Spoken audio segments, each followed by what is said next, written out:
সন্ধেবেলা থেকে বাড়ি না থাকার কারণে শ্রুতি আমার জন্য গোটা সন্ধেটা অপেক্ষা করেছে। যখনই আমি বাড়িতে এসেছি আমার গলা শুনতে পেয়েছে, অমনি ছাদ থেকে তাড়াতাড়ি করে নিচে নেমে পড়েছে। তারপর আমাকে ডাকছে ছাদে যাওয়ার জন্য। তো আমি ওকে বললাম আমি ফ্রেশ হয়ে নিই, তারপর আমি ছাদে যাচ্ছি।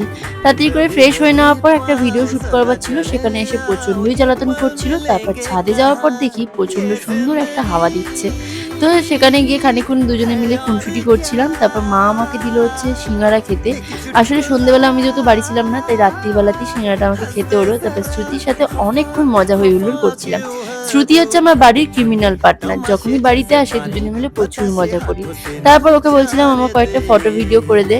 যাই হোক, তারপর দুজনে মিলে একটু শুয়ে শুয়ে আড্ডা গল্পগুজব করবার পর এত সুন্দর ওয়েদারে আমার তো আর নিচে যেতেই ইচ্ছে করছিল না। একটু গান শুনছিলাম আর সবাই মিলে একসাথে ছাদেই আড্ডা মারছিলাম। রাত্রিবেলা ডিনারটা সেরে নিয়ে এখন গাটা ধুয়ে ঘুমাতে চলে গেলাম। আজকের মিনি ব্লগটা এইটুকু, দেখা হবে পরের কোনো মিনি ব্লগে। বাই।